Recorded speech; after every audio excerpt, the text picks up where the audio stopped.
இது ஒரு CBN தயாரிப்பு. நீங்கள் பார்த்துக் கொண்டிருப்பது ஒரு புதிய வாழ்க்கை நிகழ்ச்சி. வணக்கம் நண்பர்களே, ஒரு புதிய வாழ்க்கை நிகழ்ச்சிக்கு உங்களை அன்புடன் வரவேற்கிறோம். இன்றைக்கு நம்ம நிகழ்ச்சியில் சேர்த்து கொள்வதை பற்றி தான் பார்க்க போகிறோம். பொதுவாகவே ஜனங்க நம்மளை நிராகரிக்கிறப்போ நம்ம ரொம்ப அவமானப்பட்டுட்டோம் அப்படிங்கிற மாதிரி ரொம்ப கஷ்டப்படுவோம், வேதனைப்படுவோம். ஆனால் அந்த மாதிரி சூழ்நிலையில் எப்படி நம்ம அன்பை பெற்றுக்கொள்ளலாம், எப்படி மறுபடியும் அவங்களோட நம்ம சேர்ந்துக்கிடலாம், எப்படி நம்ம அதை ஜெயிக்கலாம் அப்படிங்கிறது தான் இன்றைக்கான நிகழ்ச்சியில் பார்க்க போகிறோம். பொதுவாகவே நம்ம நிராகரிக்கப்படும் போது 2 விஷயங்களை சந்திப்போம். ஒன்று, நம்ம நிராகரிக்கப்பட்டதாக உணர்வோம். 2வது, அவங்கள விட்டு நம்ம ரொம்ப தூரம் போயிடுவோம். ஆனால் அப்படி செய்யக்கூடாது. எப்படி நம்ம அதை ஜெயிக்கிறது அப்படிங்கிறது தான் இன்றைக்கான நிகழ்ச்சியில் பார்க்க போகிறோம். இப்போ நம்ம கூட சாரதா ராணி இருக்காங்க. அவங்களுடைய ஜீவனுள்ள சாட்சியை தான் நம்ம பார்க்க போகிறோம். இவங்க சொந்தக்காரங்களே இவங்களை நிராகரிச்சிருக்காங்க. இவங்களுக்கு இருக்கக்கூடிய வியாதினால் எல்லாருமே இவங்களை நிராகரிச்சிட்டாங்க, இவங்களை கைவிட்டுட்டாங்க. ஆனால் அந்த தனிமையான சூழ்நிலையில் யார் இவங்களுக்கு உதவி செஞ்சா, எப்படி அந்த தனிமையான சூழ்நிலையில் இருந்து அவங்க மீண்டு வந்தாங்க அப்படின்னு அவங்க சொல்கிறாங்க. வாங்க பார்க்கலாம்.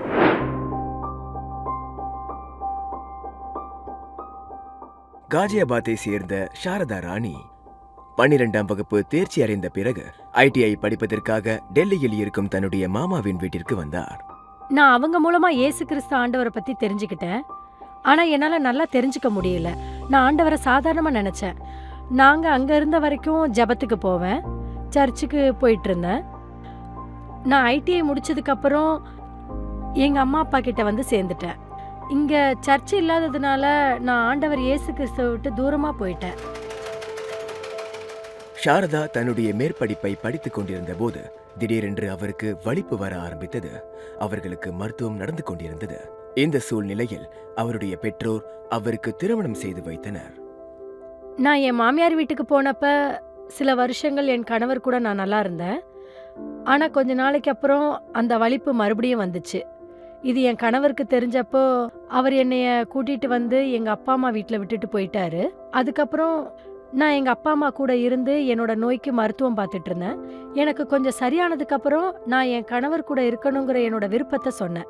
நான் என் கணவர் கூட இருக்க விரும்புறேங்கிறது அவருக்கு தெரிஞ்சப்ப என்னை கூட்டிட்டு போக மாட்டேன்னு சொல்லிட்டாரு.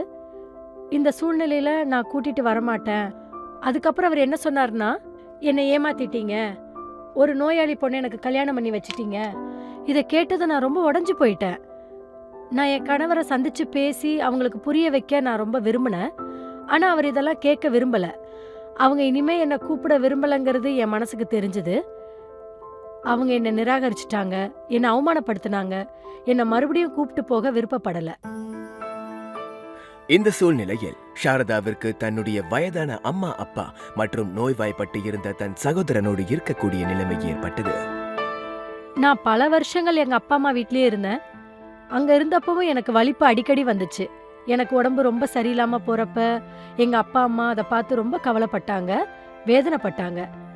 என்னோட தம்பியும் படுத்த படுக்கையா இருந்தான்.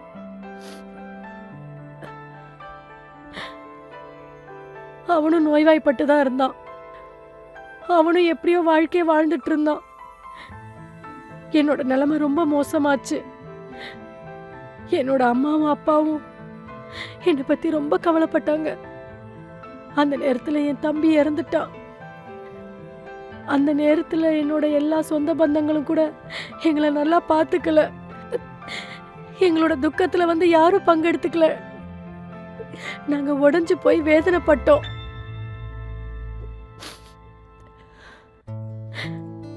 அந்த நேரத்தில் சாரதாவின் சித்தி அவருடைய நோயை பற்றி கேள்விப்பட்டு அவர்களுடைய வீட்டிற்கு வந்தார்கள். அவருடைய சூழ்நிலையை பார்த்து சர்ச்சுக்கு போக சொல்லி அவர்களுக்கு ஆலோசனை தந்தார். அவங்க சொன்னதை கேட்டு இதுக்கு முன்னாடி நடந்த எல்லா விஷயங்களும் எனக்கு ஞாபகம் வந்துச்சு. நானும் சர்ச்சுக்கு போயிட்டு இருந்தேன். இந்த நோய் வந்ததுக்கு அப்புறம் நான் சர்ச்சுக்கு போக ஆரம்பிச்சேன். நான் கண்ணை மூடி ஜெபத்துல உட்கார்ந்து இருந்தப்போ என் மனசுல ஒரு குரல் கேட்டுச்சு. நான் எப்படி ஆண்டவரை விட்டு தூரமா போனேன், அந்த பழைய விஷயங்கள் எல்லாம் எனக்கு ஞாபகம் வந்துச்சு. அப்ப நான் தேவன் கிட்ட ரொம்ப அழுது, தேவனே என்னை மன்னிச்சிருங்க, நான் என்னோட எல்லா தப்புகளுக்காகவும் பாவங்களுக்காகவும் ஆண்டவர்கிட்ட மன்னிப்பு கேட்டேன். ஆண்டவரே, மறுபடியும் நான் உங்களை நம்புறேன், உங்களை நான் விசுவாசிக்கிறேன். தகப்பனே, என்னோட எல்லா தப்புகளையும் பாவங்களையும் மன்னிச்சு உங்க பாதுகாப்புல என்ன வைங்க. அன்னைக்கு நான் எல்லா தப்புகளுக்காகவும் பாவங்களுக்காகவும் ஆண்டவர்கிட்ட மன வருத்தப்பட்டேன். தேவன் என் மேல இரக்கம் காட்டினாரு, அதுல இருந்து வெளியே கொண்டு வந்தாரு.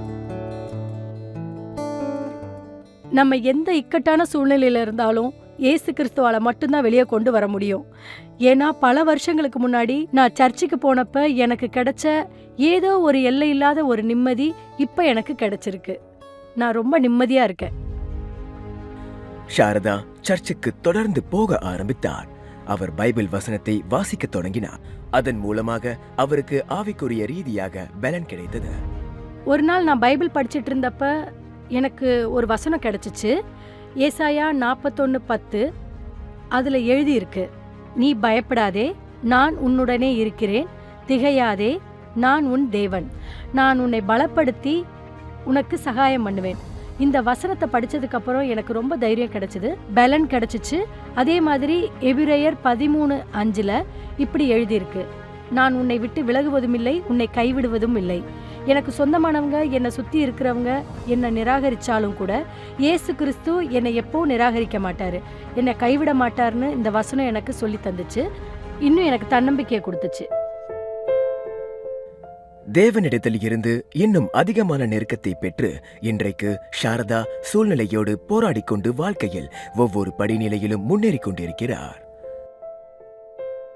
கொஞ்சம் கொஞ்சமா ஜபத்தாலையும் மருந்தாலையும் எனக்கு இருந்த அந்த வலிப்பு நோய் சரியாயிடுச்சு. எனக்கு இருந்த மாதிரியே தெரியல. இப்ப நான் நல்லா இருக்கேன். நிச்சயமா ஒருத்தர் தன்னோட வயசான அப்பா அம்மா கூட வாழ்க்கைய வாழ்ந்துட்டு இருந்தாலும், நிறைய தொலைச்சிருந்தாலும், என்கிட்ட இன்னைக்கு ஒரு நம்பிக்கை இருக்கு. அதுதான் ஆண்டவர் இயேசு கிறிஸ்து. இந்த உலகத்தின் முடிவு வரைக்கும் நான் உன் கூட இருக்கேன் அப்படிங்கிற வாக்குத்தத்தம் இருக்கு. வாக்குத்தத்தம் பண்ணின தேவனை நான் நம்புறேன். நன்றி சாரதா சிஸ்டர். நீங்க தனியா இல்லை, தேவன் உங்க கூட இருக்காரு. உங்களை மீண்டு கொண்டு வந்தது கர்த்தராகிய இயேசு கிறிஸ்துன்னு நீங்க ரொம்ப அழகா சொன்னீங்க. நண்பர்களே, நீங்களும் சாரதா சிஸ்டர் மாதிரி நிராகரிக்கப்பட்ட நிலைமையில இருக்கீங்கன்னா அவருடைய வாழ்க்கை மூலமா ஒரு உத்வேகம் பெற தேவன் விரும்புகிறார். ஏன்னா தேவன் கிட்ட தான் நம்பிக்கை இருக்கு. அவர் தான் நம்முடைய கஷ்டங்கள்ல இருந்தோம், வேதனையில இருந்தோம் நமக்கு ஒரு விடுதலையை தராரு. அதனால நம்ம ஆண்டவருக்கு முதலிடத்தை தரணும். நண்பர்களே, நம்ம பைபிளில் அப்போஸ்தலர் புத்தகம் ஒரு ரொம்ப அருமையான புத்தகம்னே நம்ம சொல்லலாம். ஏன்னா இந்த அப்போஸ்தலர் புத்தகத்தில் தான் சர்ச்சு எப்படி தொடங்கிச்சு, இயேசு கிறிஸ்துவோட சுவிசேஷம் எருசலேமிலிருந்து எப்படி உலகத்தில் உள்ள மூல முடுக்குக்கெல்லாம் போச்சுது அப்படின்னு நம்ம பார்க்க போகிறோம். நண்பர்களே, அதுவும் குறிப்பாக சொல்ல போனால் அப்போஸ்தலர் 10ஆம் அதிகாரம் ரொம்ப தனித்துவமான அதிகாரம் அப்படின்னு நம்ம சொல்லலாம். அது ஒரு தனி புத்தகம், தனி அதிகாரம்னே நம்ம சொல்கிறோம். ஏன் அப்படின்னா அங்கே தான் நமக்கு சூழ்நிலையை மாறுறதை பார்க்க முடியுது. ஏன்னா அது வரைக்கும் சுவிசேஷம் யூதர்களுக்கு மட்டும்தான் அப்படின்னு இருந்தது. ஆனால் அதுக்கப்புறம் எப்படி சூழ்நிலை மாறுது அப்படின்னு பார்க்க போகிறோம். அது ஒரு குழு வச்சுருந்தாங்க, அது ஒரு பிரத்யேகமான குழுவாக அது இருந்துச்சு. மற்றவங்கள அதை யாரும் அதை சேர்த்துக்கிட மாட்டாங்க. இங்கே தான் பார்த்தீங்கன்னா அதோட லீடர் பேதுரு என்ன பண்ணுறாரு, மாடியில் அமர்ந்து ஜெபம் செஞ்சுட்டு இருக்காரு. கீழே சாப்பாடெல்லாம் தயாராகிட்டு இருக்குது. அப்போது அவருக்கு பசியில் மயக்கம் வரக்கூடிய ஒரு நிலையில் தேவன் அவருக்கு ஒரு தரிசனத்தை காட்டுறாரு. வானத்திலிருந்து ஒரு போர்வை ஒன்று இறங்கி வர்றதை பார்க்குறாரு. அதில் யூதர்கள் அசுத்தம்னு சொன்னக்கூடிய பறவைகள் விலங்குகள் எல்லாம் அங்கே இருக்கிறத பார்க்குறாரு. அப்போது அவருக்கு வார்த்தை என்னென்னா, இதை நீ சாப்பிடு அப்படின்னு வருது. பேதுரு யூத முறைப்படி வளர்ந்தவர். அப்போ அவர் இல்லை, இது அசுத்தம், நான் சாப்பிட மாட்டேன் அப்படின்னு சொல்கிறாரு. மறுபடியும் வார்த்தை சொல்லுது, நீ இதை சாப்பிடு. 3 முறை இது மறுபடி வருது. நான் பரிசுத்தம் என்று சொல்லுவதை நீ அசுத்தம்னு சொல்லுதியா அப்படிங்கிற மாதிரியான அந்த வார்த்தை அவருக்கு வருது. அவர் உடனே கண் விழிச்சு பார்க்குறாரு. ஆண்டவர் சொன்னதெல்லாம் அவர் யோசித்து பார்க்காரு. அதில் குறிப்பாக பார்க்க போனீங்கன்னா 34, 35ஆம் வசனத்தில் என்ன சொல்லுதுன்னா, நான் உங்களுக்காக அந்த வசனத்தை வாசிக்கிறேன். அப்போஸ்தலர் 10, 34, 35. அப்பொழுது பேதுரு பேசத் தொடங்கி, தேவன் பட்சபாதம் உள்ளவர் அல்ல என்றும் எந்த ஜனத்திலாயினும் அவருக்கு பயந்திருந்து நீதியை செய்கிறவன் எவனோ அவனே அவருக்கு உகந்தவன் என்றும் நிச்சயமாய் அறிந்திருக்கிறேன். இந்த வசனம் சேர்த்து கொள்ளுகிற வசனம். ஏன்னா இந்த இடத்துல தான் பேதுரு புரிஞ்சுக்கிறாரு, தேவன் பாரபட்சம் பார்க்காதவர், எல்லோரையும் ஏற்றுக்கொள்கிறார் அப்படின்னு அவர் புரிஞ்சுக்கிறாரு. ஆமாம், இந்த உலகத்தில் யார் உங்களை நிராகரித்தாலும், எப்படிப்பட்ட சூழ்நிலையில் இருந்தாலும் உங்களை எப்பொழுதுமே ஏற்றுக்கொள்ளக்கூடியவராகவே அவர் இருக்கிறார். நாம் தேவனை நோக்கி பார்க்க வேண்டும். முதலாவது நீதியை செய்கிறவர்களையும், இரண்டாவதாக அவரை நோக்கி தேடுகிறவர்களையும் அவர் நிச்சயமாகவே சேர்த்துக்கொள்கிறார். இந்த வசனம் நமக்கு அதுதான் சொல்லித்தருது. இன்னைக்கு நீங்களுமே நிராகரிக்கப்பட்ட மாதிரி ஒரு ஃபீல் பண்ணுறீங்களா? உங்களை எப்போதுமே ஏற்றுக்கொள்வதற்காக ஆண்டவர் காத்து கொண்டிருக்கிறார். நீங்கள் அவருக்கு முதலிடத்தை கொடுங்க. எந்த இடத்தில் இருந்தாலும், நீங்கள் எப்படிப்பட்டவங்களாக இருந்தாலும், எந்த சூழ்நிலையில் இருந்தாலும் அவர் உங்களை எப்போதும் நிராகரிக்கவே மாட்டார். உங்களை அவர் மார்போடு அணைத்து கொள்ள காத்து கொண்டிருக்கிறார். நாமும் பிறருக்கு இதையே செய்ய வேண்டும். யாராவது நிராகரிக்கப்படுறத நீங்கள் பார்க்குறீங்களா? நீங்கள் அவங்களுக்கு சப்போர்ட் பண்ணுங்கள். அவங்களுக்கு நீங்கள் துணையாக இருங்க. ஆண்டவர் நமக்கு என்ன செய்தாரோ அதையே நீங்கள் பிறருக்கும் செய்யணும். அப்போ தானே நம்ம தேவனுடைய அன்பை அவங்களுக்கு காட்ட முடியும். நீங்கள் அப்படி செய்யும்போது அவங்களுடைய புறக்கணிப்பு மாறும். அவங்களுக்கு ஒரு வெற்றி வந்து சேரும். அந்த ஜெயம் உங்களுக்கும் வந்து சேரும். உங்களுக்கு வாழ்க்கையில் கஷ்டங்கள் இருக்குது, உங்களுக்கு ஜெபம் பண்ணணும், சவால்கள் இருக்குது, எங்ககிட்ட நீங்கள் ஜெபம் செய்யணும் அப்படின்னு நினச்சிங்கன்னா எங்களுடைய சிபிஎன் ப்ரேயர் லைனுக்கு கால் பண்ணலாம். எங்களுடைய சிபிஎன் ப்ரேயர் லைன் நம்பர் 9910401010. உங்களுக்காக ஜெபிக்க நாங்கள் காத்து கொண்டு இருக்கிறோம். நண்பர்களே, நம்முடைய நிகழ்ச்சியில் இப்போது வருவது ஒரு சிறிய இடைவேளை. இடைவேளைக்கு பிறகு இந்த ஜூன் மாதத்தில் சூப்பர் புக் மூலமாக குழந்தைங்க என்னெல்லாம் கற்றுக்க போகிறாங்க அப்படின்னு பார்க்க போகிறோம். இடைவேளைக்கு பிறகு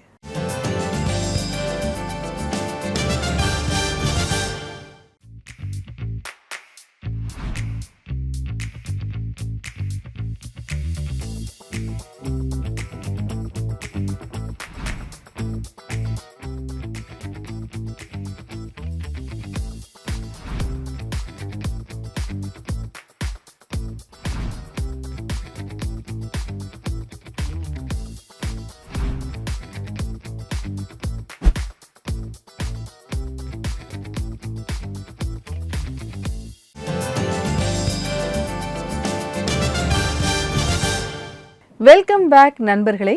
இடைவேளையில் நீங்கள் பார்த்த பொருட்கள் மாதிரியே நிறைய பொருட்கள் இருக்குது. நீங்கள் வாங்கலாம். உங்கள் நண்பர்கள் குழந்தைங்களுக்கு அதை பரிசாக கொடுக்கலாம். நீங்கள் இந்த பொருட்களை வாங்குவதற்கு எங்கள் வெப்சைட்டை விசிட் பண்ணுங்கள். எங்களுடைய வெப்சைட் www.cbnindia.org/shopnow.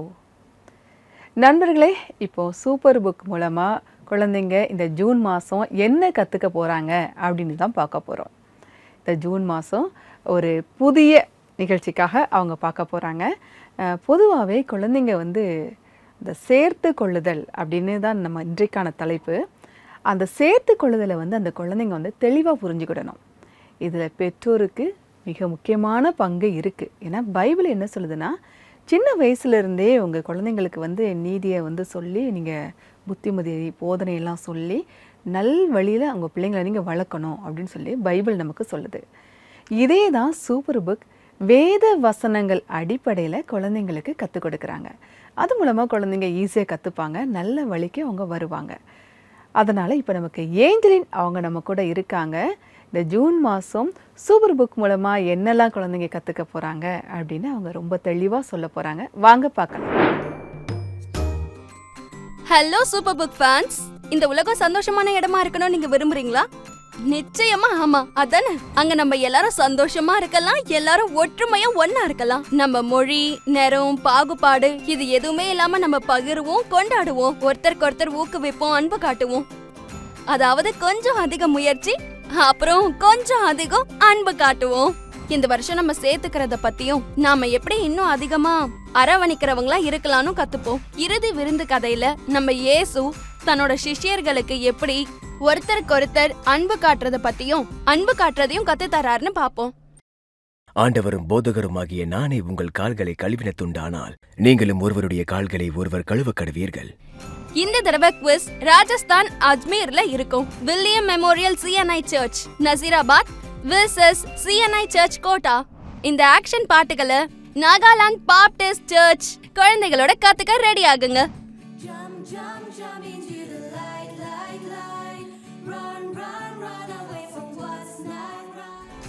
இந்த மாசம் உங்களுக்கு நிறைய விஷயங்கள் வரப்போகுது. அதாவது games, trivia, super versus songs, இது இல்லாம எக்ஸைட்டிங் ஆக்டிவிட்டீஸும். இந்த உலகத்தை வித்தியாசமான ஒரு இடமா மாத்த வித்தியாசத்தை எப்படி கத்துக்கிறதுன்னு பாருங்க. சோஷியல் மீடியால எங்க கூட இணைஞ்சிருங்க. பாய். சூப்பர் புக்கை பார்த்துட்டு குழந்தைங்க மட்டும் இல்லை, பெரியவங்களும் நல்லா என்ஜாய் பண்ணியிருப்பீங்க அப்படின்னு நாங்கள் நம்புகிறோம். நன்றி ஏஞ்சலிங். இது மூலமாக குழந்தைங்க கற்றுக்கிட்டு அவங்க முன்னேறி போவாங்க அப்படின்னு நாங்கள் நம்புகிறோம். நண்பர்களே, சூப்பர் புக் பற்றி நீங்கள் இன்னும் நிறைய தெரிஞ்சுக்கிடணும் அப்படின்னா சோசியல் வலைத்தள பக்கத்துக்கு நீங்கள் போங்க. அதாவது super book India Instagram, super book India Facebook பக்கத்துக்கு போங்க. அங்கே இன்னும் நிறைய உங்களுக்காக காத்துக்கிட்டு இருக்கு. நீங்கள் உங்கள் குழந்தைங்களுக்கும் அதை அறிமுகப்படுத்துங்க. நண்பர்களே, இது இடைவேளைக்கான நேரம். இடைவேளைக்கு பிறகு நீங்கள் அனுப்பியிருக்கக்கூடிய கேள்விக்கு பதில் தருவதற்கு நாங்கள் தயாராக இருக்கிறோம். அது மட்டும் இல்லை, கிஸ்மோவும் பதில் தருவதற்கு தயாராக இருக்கு. இடைவேளைக்கு பிறகு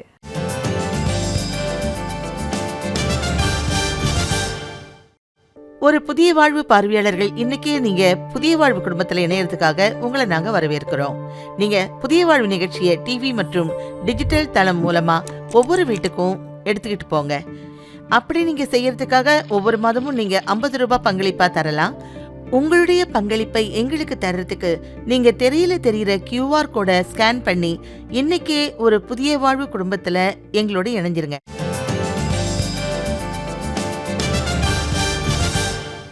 வெல்கம் பேக் நண்பர்களே. நம்ம எல்லா பக்கத்தில் இருந்தும் நிராகரிக்கப்படும் போது நம்மளை நேசிக்க யாருமே இல்லை, எல்லாரும் என்னை கைவிட்டுட்டாங்க அப்படின்னு நம்ம நினைக்கிறோமா? அந்த சூழ்நிலையில் நம்மளை கைவிடாத தேவன் நம்ம கூட இருக்கார். அவர் உன்னை விட்டு விலகுவதும் இல்லை, உன்னை கைவிடுவதும் இல்லை. நீங்கள் எந்த சூழ்நிலையில் இருந்தாலும், எப்படிப்பட்டவராக இருந்தாலும் அப்படியே ஏற்றுக்கொள்கிறார் அப்படின்னு நம்ம பார்த்தோம். நண்பர்களே, இப்போது நம்முடைய நிகழ்ச்சியில் ஆவிக்குரிய வாழ்க்கை சம்பந்தமான கேள்விகளுக்கு பதில் தரக்கூடிய ஏதும் சந்தேகம் பகுதியை தான் பார்க்க போறோம். வாங்க பார்க்கலாம்.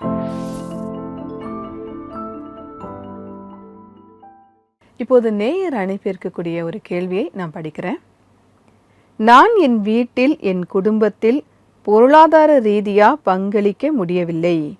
அதனால நான் நிறைய அவமானத்தை எதிர்கொள்கிறேன். நான் என்ன செய்யணும்?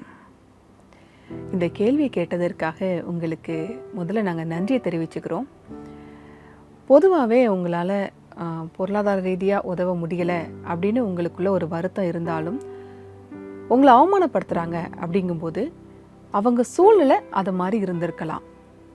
அப்போ நீங்கள் என்ன பண்ணணும்? உங்கள் மனசில் வலியோ காயத்தையோ வைக்காதீங்க. அது இன்னும் அவங்கக்கிட்டேருந்து உங்களை தூரமாக கொண்டு போயிடும். நீங்கள் நான் நல்ல வேலைக்கு போய் பணம் சம்பாதிச்சு அவங்களுக்கு பொருளாதாரத்துக்கு நான் உதவுவேன் அப்படி நீங்கள் முதல்ல நம்புங்க. அந்த நம்பிக்கையில் நீங்கள் அடுத்த செயலை செய்ய ஆரம்பிங்க. உங்கள் மனசில் என்றைக்குமே அவங்கள ஒரு வெறுப்பு வந்துடவே கூடாது. ஏன்னா பைபிள் நமக்கு என்ன கற்றுக் கொடுக்குது அப்படின்னா, தீமைக்கு நன்மை செய்ய வேண்டும், தீமைக்கு தீமை செய்யக்கூடாது, நன்மையே செய்யணும். அதுதான் பைபிள் நமக்கு கற்றுக் கொடுக்குது. இதை அப்படியே மனசில் வச்சுட்டு நீங்கள் அப்படியே நம்பிக்கையோடு முன்னோக்கி போங்க. நண்பர்களே, அவங்க கேட்ட கேள்விக்கு நம்ம பைபிள் வசனம் மூலமாகவே பதில் தந்துட்டோம். இப்போ குழந்தைங்களுடைய கேள்விகளுக்கு கிஸ்மோ பதில் தருவதற்கு காத்திருக்கிறது. வாங்க பார்க்கலாம். ஹலோ நண்பர்களே, கிஸ்மோவிடம் கேளுங்கள் இன்னொரு பகுதிக்கு வரவேற்கிறேன்.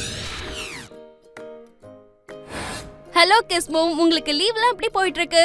ஹாய் ஆஞ்சலின், சம்மர் கேம்ப் 2024 உங்களுக்கு ஞாபகம் இருக்கும்னு நம்புகிறேன். எல்லா ஆக்டிவிட்டீஸ், அதாவது டான்ஸ், கிராஃப்ட்ஸ், பைபிள் பாடங்கள் எல்லாமே எனக்கு ரொம்ப பிடிச்சிருந்துச்சு. இதை விட சிறந்த கோடைக்காலம் தொடங்குறதுக்கு வேற எதுவும் இருக்க முடியாது. சம்மர் கேம்ப நான் எப்படி மறப்பேன்?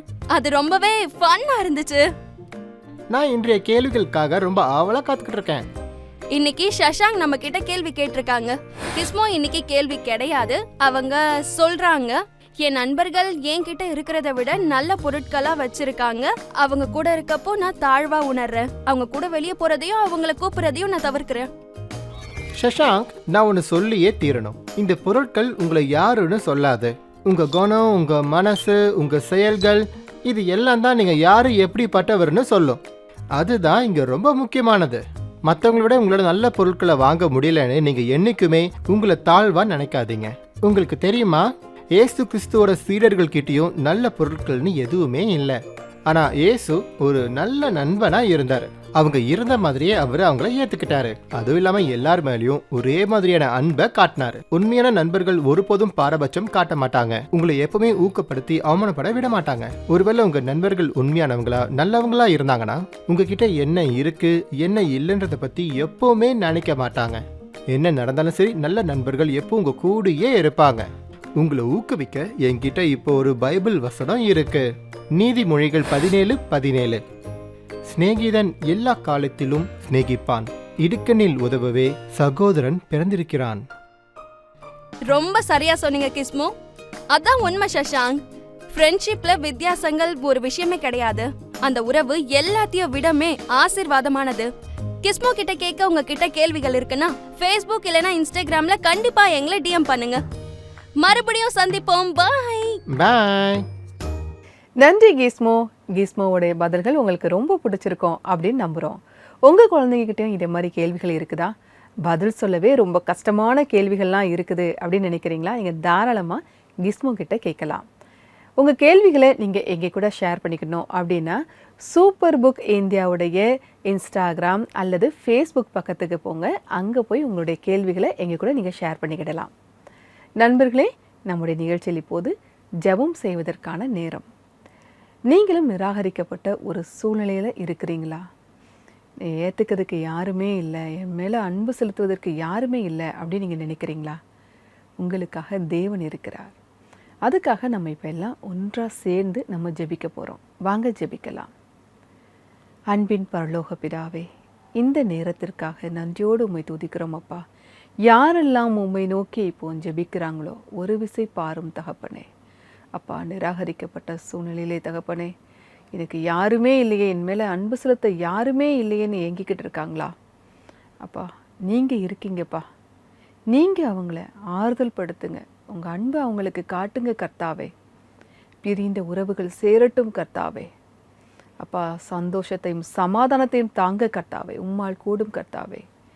அப்பா, நன்மைக்கு தகப்பனே, நன்மையே வந்து சேர நீங்கள் உதவி செய்யுங்க கர்த்தாவே. எந்த வெறுப்பும் வேதனையும் வராதபடிக்கு உறவுகள் பலப்பட நீங்கள் உதவி செய்யுங்க சுவாமி. சூழ்நிலைகள் மாறட்டும் கர்த்தாவே. உம்மால் கூடும் நாங்கள் விசுவாசிக்கிறோம் கர்த்தாவே.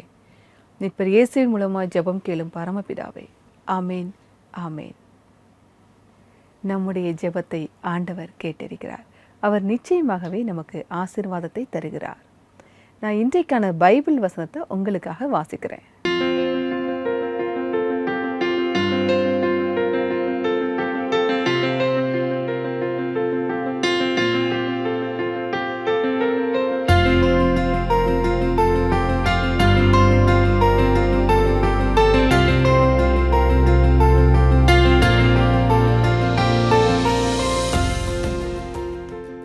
சங்கீதம் 139:14. நான் பிரமிக்கத்தக்க அதிசயமாய் உண்டாக்கப்பட்டபடியால் உம்மை துதிப்பேன். உமது கிரியைகள் அதிசயமானவைகள், அது என் ஆத்துமாவுக்கு நன்றாய் தெரியும். நண்பர்களே, மற்றவங்க நம்மளை அவமானப்படுத்துகிறப்போ நிராகரிக்கிறப்போ ஒரு கட்டத்தில் நம்மளே நம்மளை நிராகரிக்க ஆரம்பிச்சிருவோம். அவ்வளோதான் நம்ம அப்படின்னு நம்மளை ரொம்ப நம்முடைய மதிப்பை நம்ம கீழே கொண்டு போயிடுவோம். ஆனால் இந்த வசனம் நமக்கு தெளிவாக சொல்லுது, தேவன் நம்மை படைத்திருக்கிறார். அவர் ரொம்ப அன்பாக நம்மளை உருவாக்கி இருக்காரு. அவர் எப்படி நம்மளை பார்க்குறாரோ அதே மாதிரி நம்மளை பார்த்துக்கிடணும். அவர் நம்மளை அன்பாக உருவாக்கியிருக்காரு. அதனால் நீங்கள் உங்கள் மனசை நீங்கள் விட்டுற வேண்டாம். யார் உங்களை கைவிட்டாலும் தேவன் உங்கள் கூட இருக்கார். அந்த நம்பிக்கையை, அந்த விசுவாசத்தை நீங்கள் பிடிச்சிக்கோங்க. இந்த நம்பிக்கையிலேயே நீங்கள் அப்படியே அடுத்த லெவலுக்கு போங்க. இதுதான் இந்த வசனம் ரொம்ப அழகாக சொல்லுது. நண்பர்களே, இன்றைக்கான நிகழ்ச்சி உங்களுக்கு ஆசீர்வாதமாக இருந்திருக்கும் அப்படின்னு நாங்கள் கர்த்தருக்குள்ளே விசுவாசிக்கிறோம். சாரதா அவங்களுடைய ஜீவனுள்ள சாட்சியை பார்த்தோம். எப்படி அவங்க தனிமையான சூழ்நிலையிலிருந்து, நிராகரிக்கப்பட்ட சூழ்நிலையிலிருந்து எப்படி மீண்டு வந்தாங்க, ஒரு புதிய வாழ்க்கை அவங்களுக்கு கிடைச்சிது அப்படின்னு பார்த்தோம். சூப்பர் புக்கு அதையும் நம்ம பார்த்தோம். ஜூன் மாதம் என்னெல்லாம் நம்ம பார்க்க போகிறோம் அதையும் பார்த்தோம். இதெல்லாம் உங்களுக்கு ஆசீர்வாதமாக இருந்திருக்கும் அப்படின்னு நாங்கள் கர்த்தருக்குள்ளே விசுவாசிக்கிறோம். இப்போ நிகழ்ச்சியோட நிறைவு பகுதிக்கு வந்துட்டோம். உங்களுக்காக ஒரு அழகான ஆராதனை பாடல் வந்துட்டுருக்கு. நான் வேறொரு எபிசோடில் உங்களை சந்திக்கிறேன். அதுவரை கர்த்தருடைய கிருபை உங்கள் அனைவரோடும் கூட இருப்பதாக. God bless you.